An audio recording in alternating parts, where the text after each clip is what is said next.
Good morning, everyone. My name is MightyStream, and I'm going to do our March the 25th Spiritual Principle Day in a meditation. I hope you're doing well this morning. Let's go ahead and get into that meditation. The title of it is Willingness Propels Us Forward. When we first begin to think about recovery, many of us either don't really believe it's possible for us or just don't understand how it will work. But we go ahead with the first step anyway. And that's our first experience with willingness. Now, that comes from the NA Step Working Guides. Step 1, spiritual principles.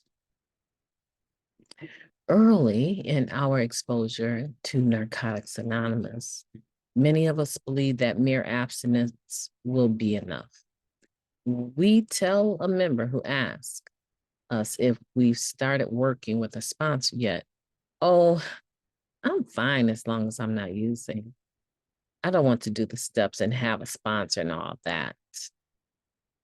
The member asks, "Well, weren't you willing to do things you didn't really want to do to feed your addiction? So why not apply that logic to staying clean and read about the first step?" Reason tells us that these are not parallel issues. We understand what we've got out of getting high, but are uncertain about what step 1 would do for us.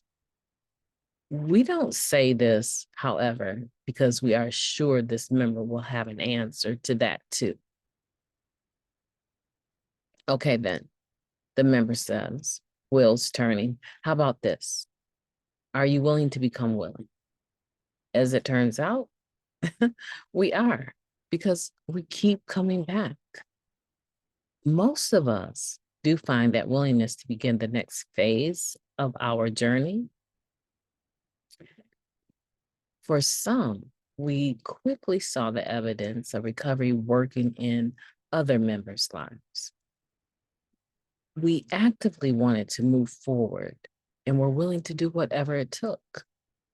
For others, willingness came when our discomfort outpaced our resistance. For still others, we found it only after going back out and using more.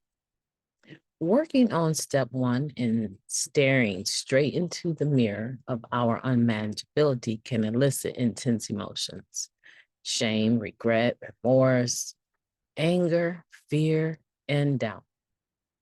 In response, a member said, "The stuff of our past can either be weight or be fuel. We don't want to be weighed down anymore, so we become willing to explore our burdens. We learn how to convert the pain of our past into fuel, and we use that fuel to propel ourselves further down the road toward freedom. I don't want only to be abstinent, I want to recover. I'm willing to start or come back to step 1 as often as is necessary to fuel my recovery."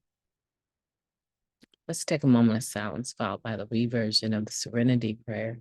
Moment of silence now, please.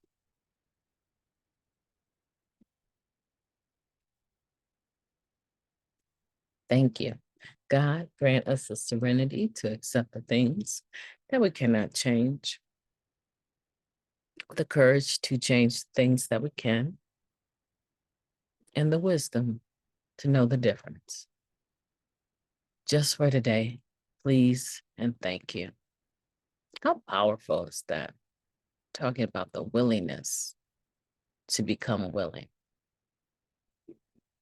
Yeah, I think I can really agree with this meditation. I think that for me, I was very skeptical. Like I told you before, the God thing caused me so much hesitation. I didn't want anyone talking to me about their God. And I didn't want anyone asking me any questions. I had debated about my God for so many years. I didn't want anyone asking me any questions about my God. That was a big deal. The freedom of being able to be oneself and speak about whatever you're going through also sort of startled me. I didn't want it to be expected that I would share my gory details. And sometimes I was offended by gory details. Like, that's something you say to another woman. You don't come to the table and share that. So I learned that all of those things that I judged, eventually did them. But I also learned that people grow just like I've grown. And so in the beginning, I had all of these reservations about working this first step and getting a sponsor. It's quite normal. I just want to say that to the newcomer or the old timer that's still trying to get it right, working with their sponsor or get a sponsor. It's quite normal to be resistant. And when you see that you can, get by, you think, do I really need a sponsor? I mean, I've been clean all this time without one.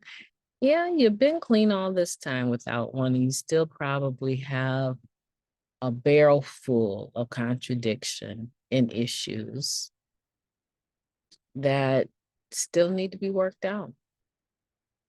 You probably still don't know what was your part in making amends, your side of the road versus what was someone else's. You probably still are confused about your character defects, your flaws that everyone else glaringly sees because, those character defects cause you to do what? Fall short quite frequently, and you still think they're survival skills.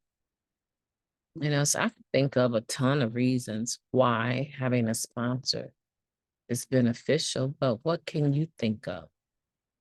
Why is being willing to become willing important to you? What more do you seek? What are you lacking and thought by now you would have? I'm not talking about material things. I'm talking about relationships with people that mean something to you. Um, it could be economical attainment.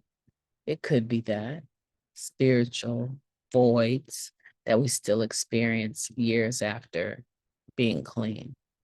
And so what's wrong? If you went to any lengths to use, what's wrong with going to any lengths to stay clean and recover?